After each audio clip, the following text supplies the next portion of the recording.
And so just to remind you, the meeting's being recorded, so if you don't want to be recorded, then please leave the meeting and you can watch the video later. It'll be on the blog by tomorrow, hopefully, at some point. And so for our last talk of the day, I'm going to hand you over to Natty, talking about the perks of making connections and finishing off our hour on. Thanks, Neil. Hi, everyone. Can you hear me all right? I hope so. Okay. So first thing is we're getting students to talk. I think everyone all over the world is getting students to talk. Course books are becoming much better at this. They bring more opportunities to personalize. We have Dogme EOT or Teaching Unplugged saying that lessons should be conversation driven. But I always wondered, is this talking getting us anywhere? So first of all, a little poll. And the question is, do you correct your students' spoken production? Neil, can we get the poll thingy up? It's on its way. There's Just 4 find the right options. one. Okay. There it And is. let's see what you do when you correct your learners.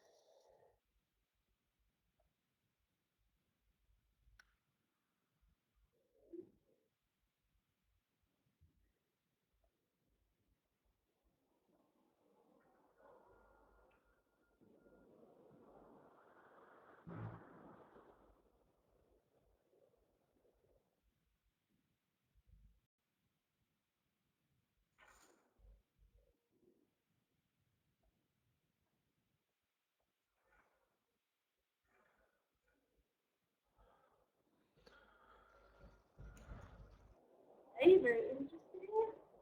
It's good to know that apparently everyone agrees that we need to correct students. I don't see anyone saying no, I just correct.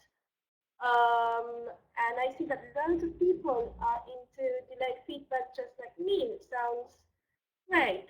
Now let's move on and let's just look at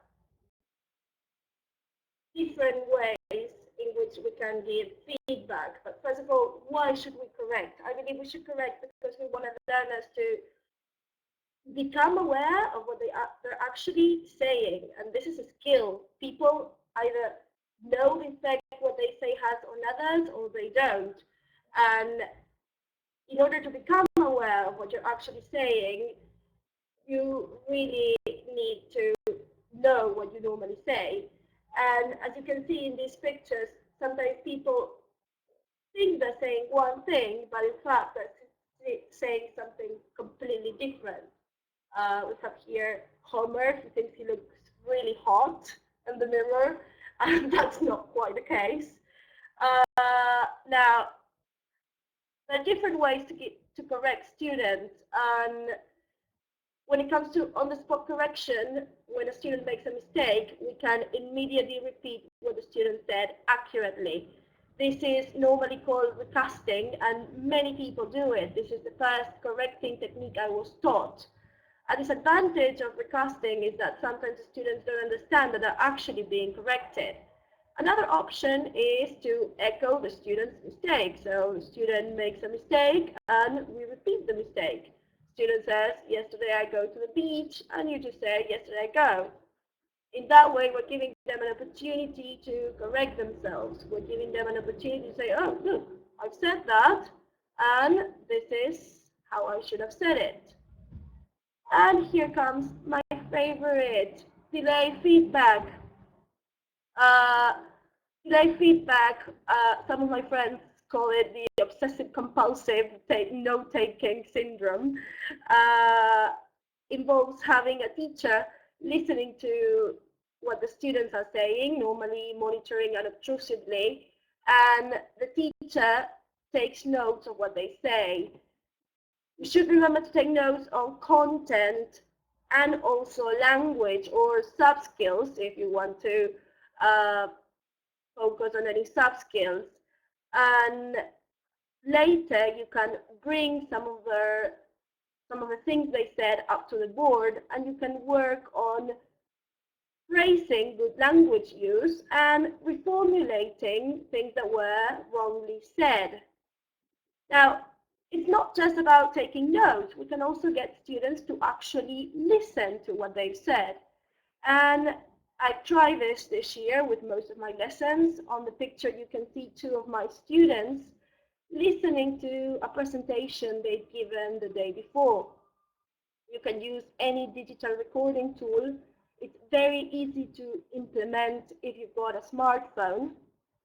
And an activity that's great to implement in the classroom with this is you get learners to watch what they say, and they need to transcribe exactly what they said.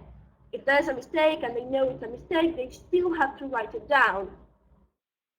After that, you can get them to correct it or improve their version.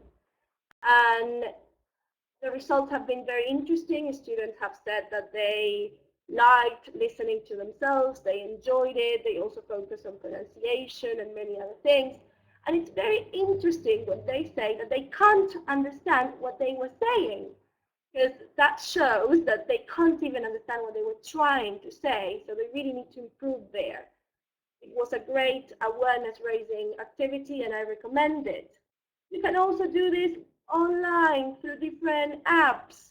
This is my favorite app. Have you heard about Spreaker.com? If you have, please type yes. If you haven't, type no. Sean has, of course. Okay, many people haven't. It's very easy to use, similar to Vakaroo, but only that it's got more things. The students can add like noise effects. So they're giving a presentation and they can add different noises and things. They can broadcast. Of course, we don't have time to explain it in further detail, but if you want to, it appears in the handout. You can click and continue surfing this great web page. I will check your podcast, Sean. Now, moving on. So we're getting students to speak, and now we're getting students to correct themselves or to become aware of what they're saying. But maybe that's not enough. And what can we do with all the feedback we give, or what can we do with all the new words that appear in each task? Any ideas? What can we do with all this feedback? What can we do with the new words that have emerged from tasks? A story, that's a great one. We can get them to use it again.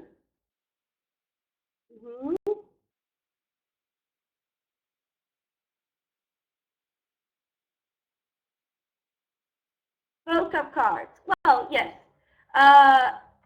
What I normally do is I get them to keep successful records.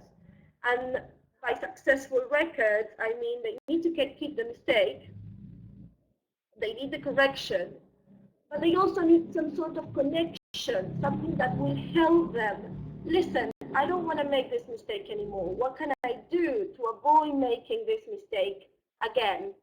So we've got these two mistakes here. A student that said tout, and someone that said he liked football. Can you please type the correction and any tip you can think of to avoid making that mistake?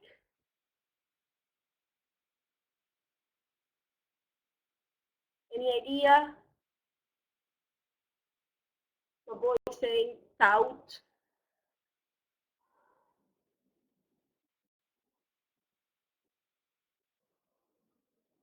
Rhyming.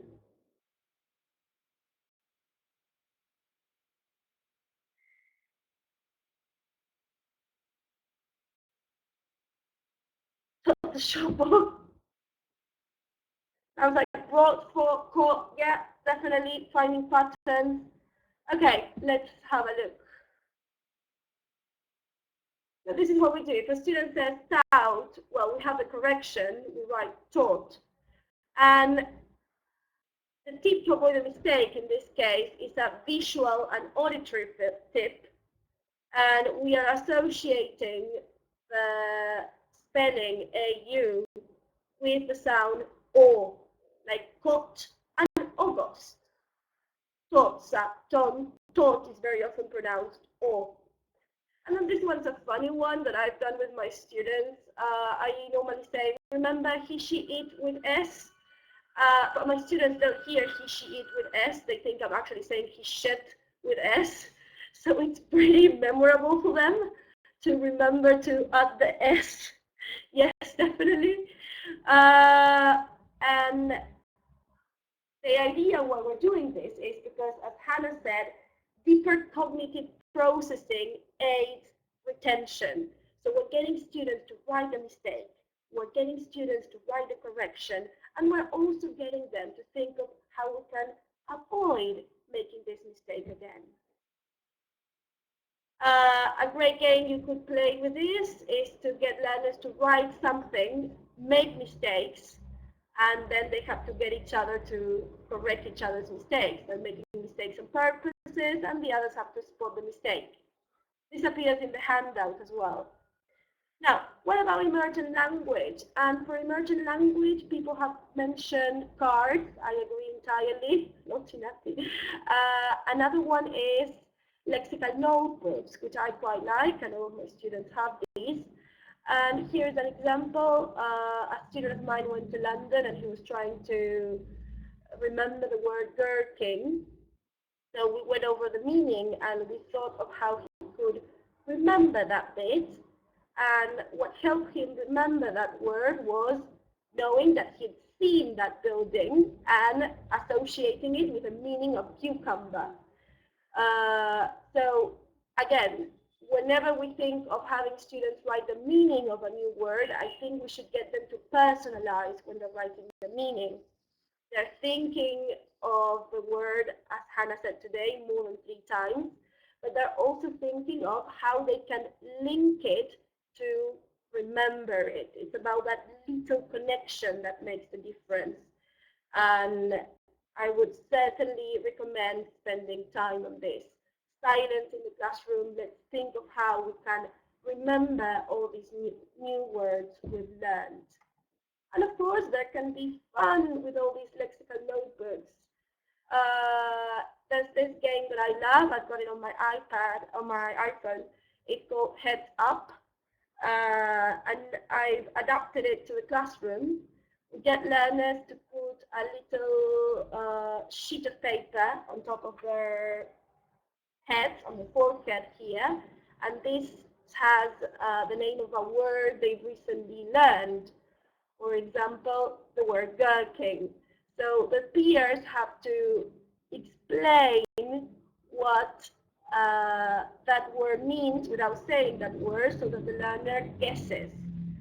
This is also a great opportunity to test your learners, because sometimes you're teaching a new word or you've taught a set of words and they say, yes, yes, we'll remember, don't need to store it, don't need to store it.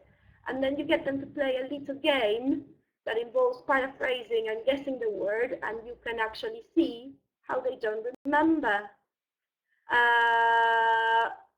And that's it. Neil, do we have the handout?